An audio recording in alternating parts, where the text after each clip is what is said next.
பள்ளி வேன் விபத்து தொடர்பாக நமது செய்தியாளர் விவேக்குமார் மாவட்ட கண்காணிப்பாளர் ஜெயக்குமாரிடம் தொலைபேசியில் அளித்த விளக்கத்தை தற்போது பார்க்கலாம்.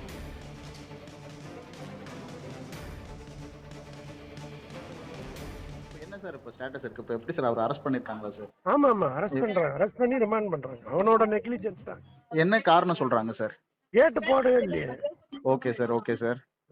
கேட்டு போடாம இல்ல சார், அவர் ஏதோ ஸ்டேட்மெண்ட் ஏதோ பள்ளி மாணவர்கள் வந்து அந்த வேன் ஓட்டுநர் வந்து வற்புறுத்தால கேட்டு தரணும் அதெல்லாம் வந்து இவங்களா போட்டுக்கிறாங்க. அவன் நீங்க அதனால சரியான தகவல் கேட்டுக்கிறேன் சார். அதுக்காக கேட்டா அப்படி இல்லவே இல்ல, கேட்டே போடல, கேட்டு திறந்து இருந்தது, நாங்க வாட்டில உள்ள போனேன் அப்படின்னு அவன் சொல்றான்.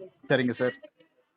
இப்ப மேல என்ன விசாரணை போயிட்டு இருக்கு சார்? என்ன இதுல வந்து ரயில்வே போலீஸ் தான் வந்து இப்ப எஃப்ஐஆர் போட்டு அவர் மேல வந்து கல்பபிள் ஹோமிசைட் நாட் அமௌண்ட், அதாவது இன்டென்ஷன் கிடையாது, அதாவது நாலேஜ் இருக்குன்ற மாதிரி அவன் மேலதான், ஒரு கேட் கீப்பர் மேலதான் வழக்கு போடுறாங்க. வழக்கு போட்டு அவங்க ரிமாண்ட் பண்றாங்க.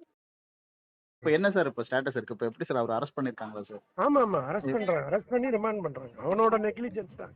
என்ன காரணம் சொல்றாங்க சார்? கேட்டு போடவே இல்லையே. Okay sir.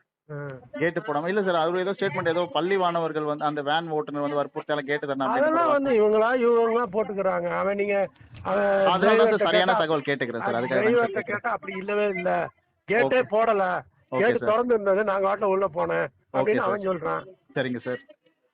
இப்ப மேல என்ன விசாரணை போயிட்டு இருக்கு சார்? என்ன இதுல வந்து ரயில்வே போலீஸ் தான் வந்து இப்ப எஃப்ஐஆர் போட்டு அவர் மேல வந்து கல்பபிள் ஹோமிசைட் நாட் அமௌண்ட், அதாவது இன்டென்ஷன் கிடையாது, அதாவது நாலேஜ் இருக்குன்ற மாதிரி அவன் மேலதான், ஒரு கேட் கீப்பர் மேலதான் வழக்கு போடுறாங்க. வழக்கு போட்டு அவங்க ரிமாண்ட் பண்றாங்க.